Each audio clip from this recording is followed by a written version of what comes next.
What's your view of the phenomenon of white privilege, and how does this concept interact in your life? Is there a place in this interview that we can say, no, this is not an interview, this is a conversation. It's a conversation, Prof. So then I can say awkward. Are you feeling awkward? We have a friend in the room, which is a Prof's dog. Yeah. So, white privilege, is it a phenomenon? Without question. But I sort of immediately want to start apologizing, but make absolutely no mistake. I was born into a circumstance of privilege. Relative to a black male my age, the state spent 40 times the amount of money on my education, my healthcare, and I was raised through a robust education and healthcare system. That's incredible privilege. My father, and I think as a consequence of his race, had a strong career, good income, and he could provide beyond, even more than I got from, my white privilege growing up in apartheid South Africa. So yes, without question, privilege exists. The but that I want to put in is when I think we start getting caught up in this and using this as an explainer for everything that happens from here. So I've seen people start with the most incredible privilege and squander it.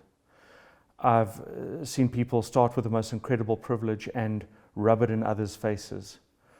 I've seen people start with absolutely no privilege.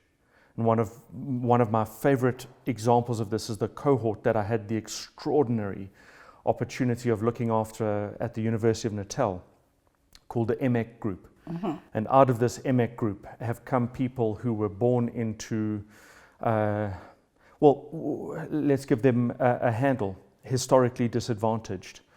A-grade students born into tough economic circumstances.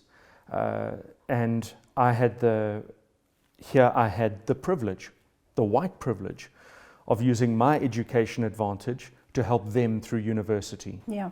And those MX students, Andile Khumalo is one of them, the builder of Power FM. A star in South Africa, yeah.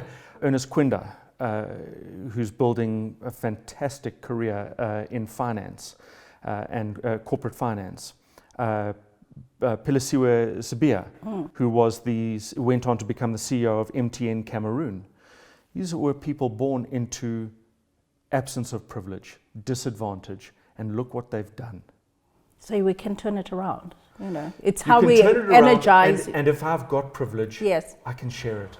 How do you kind of share that story with other white males who seem to think when you share, they get deprived, instead of thinking you also thrive just as much as I thrive? I'm a firm believer in win-win, that functional collaboration, sharing, cooperation, that if we can find each other and if we can connect and integrate, then our prospect of building something much stronger than the individual parts.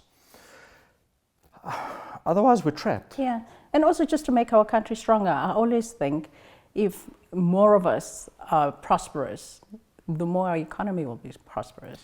So to move it then from sort of individual describers to country describers, show me a country that has got rich by building walls.